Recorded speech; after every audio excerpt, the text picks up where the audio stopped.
दोस्तों, अगर आप 10th का परीक्षा देने वाले हैं तो इस बात को आप ध्यान रखिए कि अगर आपका ऑब्जेक्टिव क्वेश्चन पर पकड़ नहीं है तब बहुत समस्या हो जाएगा। ऑब्जेक्टिव क्वेश्चन पर पकड़ के साथ साथ आपको ट्रिक भी मालूम होना चाहिए।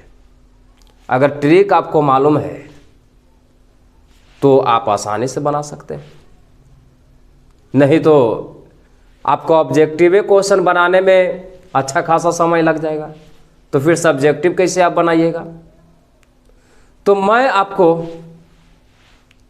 ट्रिक बताने का कोशिश करूंगा और मैं ऐसा ट्रिक बताऊंगा आपको जो देखने के बाद आपका आंसर मालूम हो जाएगा। क्या आप सीखना चाहिएगा? अगर आप सीखना चाहते हैं कमेंट जरूर करिएगा। मैं कुछ आज उसका ट्रिक का एक डेमो देता हूं कि देखिए किस तरह से एकदम आसान तरीका से देखने के बाद आंसर मालूम हो जाएगा। ऑब्जेक्टिव क्वेश्चन पर अगर आपका पकड़ है तो आपको अच्छा खासा नंबर आ जाएगा।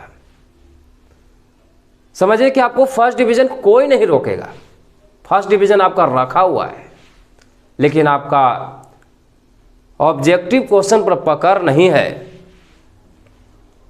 तो भाई समस्या तो हो जाएगा ना। लेकिन ध्यान देना है, कोई बात नहीं है, मैं पढ़ाऊंगा।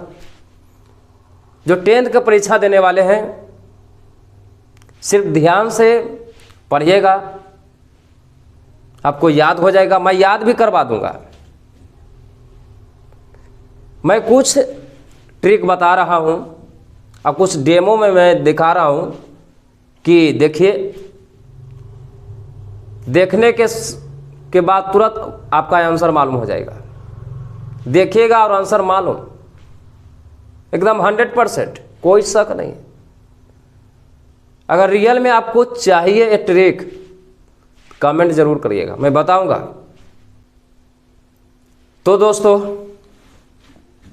देखिए, मैं कुछ ट्रिक बताने वाला हूं और कुछ क्वेश्चन का एकदम आसान तरीका से, कोई शक नहीं।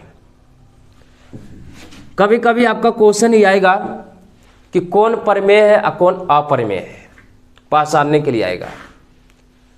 तो कैसे आप पहचानिएगा?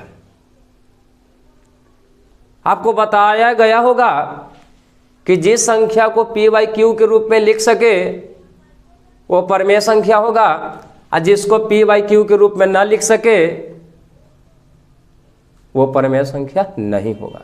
मैं आसान तरीका से मैं बताता हूं, ध्यान देना है कि जिसका वर्गमूल निकल जाएगा, जिसका वर्गमूल पूर्ण रूप से निकलेगा, पूर्ण रूप से निकलेगा, वो प्रमेय संख्या हो जाएगा। क्या हो जाएगा दोस्तों? प्रमेय संख्या।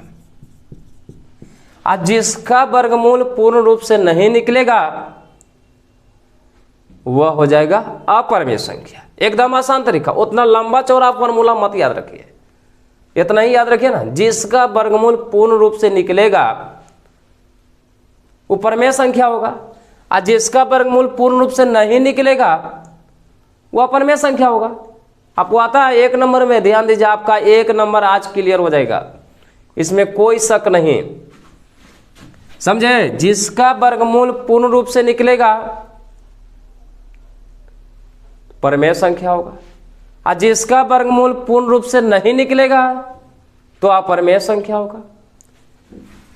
देखिए 3 + √2, 3 + √2 पूछेगा कि प्रमेय है कि अप्रमेय है, तो आपको तो फॉर्मूला याद था कि जिसको p/q के रूप में लिख सके प्रमेय संख्या होगा। नहीं दोस्तों, आज से याद रखना है कि जिसका वर्गमूल पूर्ण रूप से निकलेगा प्रमेय संख्या होगा, और जिसका वर्गमूल पूर्ण रूप से नहीं निकलेगा तो अप्रमेय संख्या हो जाएगा। तो देखिए दोस्तों, ध्यान से देखना है, 3 + √2, ध्यान से देखिए दोस्तों, 3 + √2, क्या √2 का वर्गमूल पूर्ण रूप से निकलेगा? निकलेगा नहीं ना निकलेगा। तो √2 का जो वर्गमूल निकलेगा वो जो है पूर्ण रूप से नहीं रहेगा। तो मैं क्या बताया था कि जिसका वर्गमूल पूर्ण रूप से निकलेगा वो प्रमेय हो जाएगा, और जिसका वर्गमूल पूर्ण रूप से नहीं निकलेगा वो अप्रमेय हो जाएगा। तो देखिए 2 का वर्गमूल पूर्ण रूप से नहीं निकलता है तो क्या हो जाएगा? अप्रमेय संख्या हो जाएगा। इसी तरह मैं आप लोगों को एकदम शॉर्ट तरीका बताऊंगा, कोई शक इसमें नहीं रहेगा, कोई शक कोई डाउट नहीं रहेगा आपको। मैं आपको फुल गारंटी देता हूं, 50 में 45 नंबर आपको मात्र 10 मिनट में आ जाएगा, मात्र 10 मिनट में।